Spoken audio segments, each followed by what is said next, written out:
time to start first cutting haylage with 3 inches of growth over Memorial Day weekend, and here we go.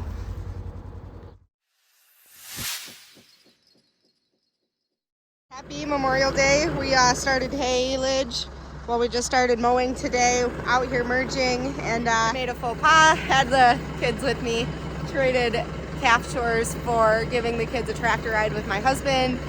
And I didn't fuel the tractor before I pulled out. So we're just sitting here waiting for fuel. Because, you know, happy Monday. Okay, we're starting haylage today. So we've got this whole field mowed back here. We've got our first load coming in from another field. I'm not sure how well you can see it, but over there is a little flag. And then way down there, we've got 2 flags, and we ran out of haylage this morning, so perfect timing. We've got a nice empty bunker pad to start with. I am back to merging today. So we use our New Holland when we merge, and we've got an H&S merger. The whole point of this is to like combine the windrows so that the chopper doesn't have to drive across the field as many times. So you can kind of see that I'm picking up one windrow and then I'm tossing it over on top of the other windrow. This is a pretty good first cutting for us, so we're only doing doubles. When it gets later in the year and the harvest is a little bit less, we'll run triples so that just puts 3 together instead of 2 together. And no auto steer technology. I mean, I have it on this tractor, but we don't run it when we do hay. My grandpa won't mow with auto steer, so his lines aren't straight. So we don't merge with auto steer either. But yeah, so just working my way across the field. And this is straight alfalfa. It'll be haylage for our cows throughout the year. So here's our day 1 loads dumped out. My dad's gonna come back out and pack all of hay. 3-person row crop crew with hay's a little difficult, so my grandpa's been mowing all day. I'm merging. I helped Dad chop a little bit earlier on the stuff I'd merged the day before, and then we were able to talk my husband into unloading for him to chop some tonight. So yeah, we got everything chopped that we'd mowed yesterday, and we're just making progress. I say that a lot, we're making progress. Grandpa is mowing hay today, so we have just a disc vine that you pull behind a tractor. I'm merging next to him, so it's a little bumpy, but I must be merging faster than he's mowing. So this field that we're on today is kind of a hassle. There's a house lot up there and a pothole, and then kind of a dog leg and a random tree in the middle. So because it's just a lot of short rows and whatnot, yesterday we came and we chopped the headlands off before we actually mow and merge the rest of it, because it makes the rest a little bit smoother. And the headlands are like a whole third of the field on this field, just because of all the dog legs and the zigs and zags and the pothole and all of that headache. So it'll chop off a lot faster when we do it this way, and I'm not sure if we're gonna make it to chopping on this field today or not, but we should have the first field all done at least. So this one is one I've already doubled up, but you can see here's the alfalfa plant. All of these leaves are gonna be really good for the cows. Here's the tip of the plant, and there's no bud out, so that means our quality is really good. It's got a lot of moisture in it right now because I think he just mowed this stuff this morning. That one's doubled up, so you can see kind of right here is where my merger threw. Right here is where my merger threw it on top. And these are the short rows that I'm talking about. That tree.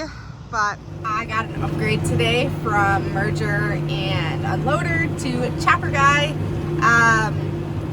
Kind of a different role for me than usual, even though when I started driving tractor and helping with haylage, chopping was what I did, because we used to have Gale front unload wagons that we blew up a silo, and so there were a lot of moving parts. And as a young teenager, not unfamiliar, but unfamiliar with moving parts and machinery, it was safer for me to be in the chopper than it was unloading wagons. So as I got older, I got to move to unloading wagons because it's more up and down, and that was better for the younger person.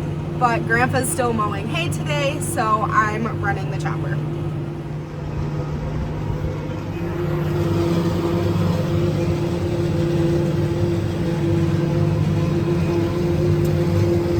So we have a pull behind New Holland chopper. This is our 3rd season on it, and we blow into wagons that we pull behind the chopper. So no trucks around here, just the wagons.